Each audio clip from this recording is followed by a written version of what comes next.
We need to talk about the Lumix S1 Mark II overheating. Now, I'm going to cut right to the chase and say I haven't used the S1 Mark II, so I really don't have an opinion or any thoughts on if it does overheat or not. But I do have some thoughts on everyone talking about it overheating and what I think the best solution is, because there's a lot of noise, there's a lot of chatter. Everyone's talking, does it overheat? Yes, it does. No, it doesn't. Arguing back and forth.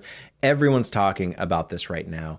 And I think my best advice is just rent the camera for yourself, use it for your projects to see if it's going to do what you need it to do. Because the biggest thing, the biggest takeaway after watching all of these videos, everyone talking about if it overheats, if it doesn't overheat, is that everyone has very different expectations, goals, styles of production. I've seen people testing the 4K modes. I've seen people testing the open gate modes, but then testing it at like 60 frames per second, continuous recording for as long as possible. I've seen other people testing it right out of the box, not even optimizing for overheating. But then I've seen other people testing it by using the dummy battery and the SSD and adding all these accessories that kind of defeat the whole purpose of the hybrid, which is that it can just do the work right out of the box. So I don't know how to make heads or tails out of what anyone is saying, because everyone has different priorities, different perspectives, and what works for some person may be the total opposite of what they would do. So I'll just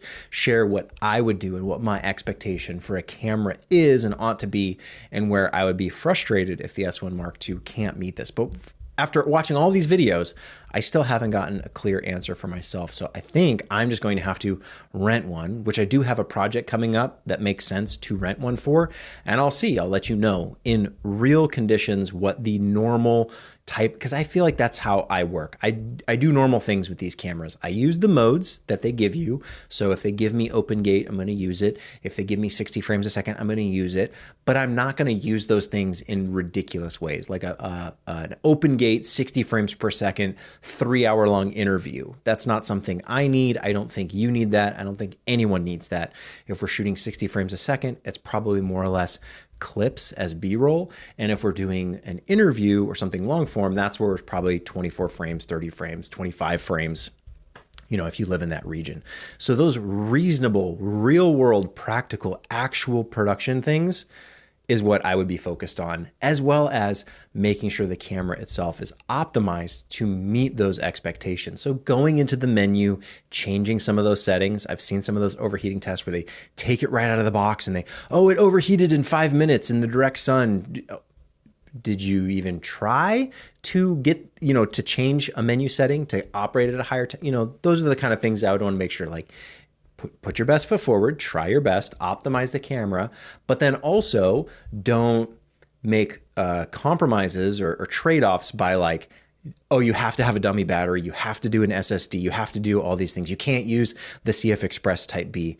That's also kind of a deal breaker. So I feel like everyone's running to these extreme fringes of testing the extreme scenarios one way or the other, stock right out of the box, or, oh, I've optimized it with all the bells and whistles. And it's like, most of us are going to operate somewhere in the middle of that.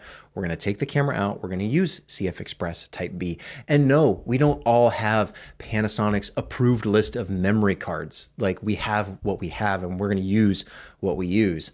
I'm not going to clip a fan to the camera. If it needs a fan, they should have put it in there. But I'm also not going to record 60 frames a second for 3 hours or expect that the camera even needs to do that, because I don't ever need to do that. So I'm going to test it for myself and then I'll let you know. But I think right now there's no one person on YouTube who can tell you if it works the way you need it to work, because only you know what you need it to do. So bite the bullet, rent it. I think you can buy the S1 Mark II right now. I think they're back in stock, unless they sold out again. It does seem to be a very popular camera. Lots of people are getting their hands on it. My choice, what I'm currently doing, what I know I can rely on, is the S5 Mark II. That camera has never overheated on me. I've never even gotten the warning. And I film in some of the most difficult, demanding scenarios you can imagine. I'm in Phoenix, Arizona. It's the summer. It gets quite hot. Oftentimes I'm filming outdoors. So are you probably from time to time. Things happen outside. Not everything is a climate controlled studio. So that's another type of test that I don't really, yes, it's good for science, I guess, but it's not realistic. It's not practical unless you are just doing YouTube videos from your home studio. Like that's the one scenario where, yeah, most cameras these days can survive in those scenarios. But from time to time, you're going to want to take your camera outside. You're going to want to travel. You're going to have a wedding that's outdoors. Something is going on in the outside world and you need to bring your camera there. So I like to take it that step further. Climate controlled is fine for a baseline, but you need to really bring it outside. It doesn't have to bake in the sun. You don't have to leave it sitting in direct sunlight, but you do need to use it outdoors like you normally would. And the S5 Mark II has worked reliably for me the entire time I've had it. Never even got the warning. And I just realized on the S5 Mark II, I hadn't even set that menu to the high operating mode. It had always been on that standard thermal mode, which in hindsight, I'm kind of like, wow, I should have taken my own advice and gone in the menu. But I'm glad I didn't, because it's funny that after all this time, it's been operating just fine at standard. I didn't even need to go to the high thermal mode, and it's worked reliably, perfectly, which is great. Now, the S5 Mark II doesn't have all the same features as the S1 Mark II. The S1 Mark II is a better, more powerful, more feature-rich camera, but often those more powerful features come with a sacrifice or a compromise or a trade-off. And if anything about the S1 Mark II or the S1R Mark II and this whole overheating thing, just remember, in all of the marketing and all of the press materials and no one promised that these cameras wouldn't overheat. And this is something I learned back in the G9 Mark II days. Everyone was talking about how this was like, a GH6 or a GH5 with phase detect, and oh, it's got all this stuff, and look at all these video modes and how impressive it is, and oh, it's so great. I got one and it overheated like the first shoot I did with it the moment it got a little warm outside, and was immediately disappointed, going, what? Everyone told me. And then turns out, oh, caveat, you got to read the fine print. And so maybe I'm a little more hyper aware of it. If you're following along on this channel, maybe you are too, but it's always the thing that I'm mentioning. Anytime the reviews come out, anytime there's a new camera, is okay, like what's the Achilles heel here? Is it overheating?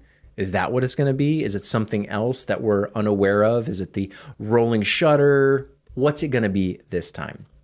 For some people with the S1 Mark II, it is overheating. However, I was paying attention, realizing, okay, they haven't made any promises that it won't overheat. People are saying it's better than the S1R Mark II, but nowhere has it said or been highlighted thermal management, fans, heat dissipation, guaranteed unlimited recording. And that's why I really think we're going to see an S1H Mark II where that will be kind of the flagship main thing. One of the core selling features about the S1H Mark II ought to be, hey, it's got a bigger fan in it, it's got bigger ports, it's got, some kind of exhaust venting system that's going to take care of this problem that seems to be, for a lot of people, traced back to these CF Express Type B cards that do tend to run hotter. Certainly, if you've shot CF Express Type B, there's times where you'll pop that card out and it's hot. I've never felt an SD card get that hot, but SD cards don't write as fast as those CF Express Type B cards. So if you got stuff inside heating it up, the camera itself is more powerful. It's got these higher end features that take more processing power and all this stuff. It stands to reason that it could be more susceptible to overheating given the form factor, the body style on the S1 Mark II and the S1R Mark II. That's why, again, I really think all signs point to an S1H Mark II. They did it the first time. There were 3 cameras, the S1, the S1R, the S1H. They're probably going to do it again. And that S1H Mark II is probably what everyone actually wants when it comes to video, because that's the one that's going to be the most reliable and not susceptible to these overheating issues. It'll probably be more expensive. It'll probably have some other features in it as well. If you need the resolution, you go with the R variant. If you just need a standard one that works in the studio and you can do some clips from time to time out in the field, that's probably the S1 Mark II. And then you got the S1H Mark II. Probably. I don't know. I have no insight. Just speculating, right? It seems like that's the path we're on. So if you need the S1 Mark II and you need those features, don't buy it if you don't need those features. But if you need those features, Open Gate 60 uncropped, very powerful feature. Would love to see, test it out for myself. Again, short B-roll clips. That's how you shoot 60. Most of us, I don't think we're doing 3-hour long, 60 frames per second content. Sounds like overkill. Sounds like What would that project even be? I don't know, but maybe you have a specific need for that. If you want open gate 60, it's not full frame, but you can go back to the GH5. The GH5 could do 4:3 open gate micro four thirds, 60 frames a second. It was 8-bit, I think 420. So, yes, but you can shoot with a standard picture profile, and that's how you can check off that box if you need full sensor open gate. If you need full frame open gate 60, well, there you go. Uncropped, that's going to be the S1 Mark II. For now, more cameras will come in the future. I think it's interesting the point that we're at, because people will talk about these cameras, their limitations, their abilities, but it's very hard to decipher how someone else shoots and apply it to yourself, because everyone's projects are different. Everyone's expectations are different. And that's why I go back time and time again, rent it for yourself. It's a couple $100 in the grand scheme of things for a, $3,000 or $3,500 camera after taxes, after shipping, whatever the fees are, wherever you're at. That's a big investment, upwards of $3,000 US. That's a big investment in a camera that you need to know that's going to work for what you do. Now, depending on where you live, it's the summer. Maybe you live somewhere where now is the winter, but probably where you live is the summer. Now is a great time to test outdoors what these cameras are capable of when it comes to your projects. And you do have to find that balance. It's good to open the camera, test it out, do some home movie stuff, film in your kitchen, film in your living room, film your dog, your cat, whatever, your kids, I don't know. And then gradually bring it onto a real shoot once you kind of get past that initial learning curve, going through the menus, making sure you're aware of everything that it's doing and how it's doing it. Bring it on a real shoot, and that's how you get the actual test of what it's truly capable of. If you don't take it to that limit, if you don't test it on something real, you're never going to get the actual insights that you need to make a good decision. And renting is the easiest way to do that. It's pretty affordable, all things considered. And oftentimes once you rent it, you realize, oh shoot, I got to play with the new thing, but I'll just stick with what I got because that's good enough. Or if you rent it and you fall in love with it, it really wasn't that high of a price to pay to know, it's kind of like dating before marriage, right? That's what we all do. We don't just dive headfirst into marriage on day one. We date for a little bit, we rent, right? And then we buy, because it's an investment in our equipment, it's an investment in our work for the future. Think of it that way. You don't have to just go buy it day one. You don't have to pre-order. You can try before you buy, rent it. It costs a little. Dating is expensive. You got to pay for the meal. You got to go, it's not cheap, but it makes sure that know what you're signing up for and you're getting a good deal at the end of it. That's what I like. So I would always recommend watch the YouTube videos, think one way or the other. It's good camera, it's bad camera, but really, is it going to work for you? Only you can know that.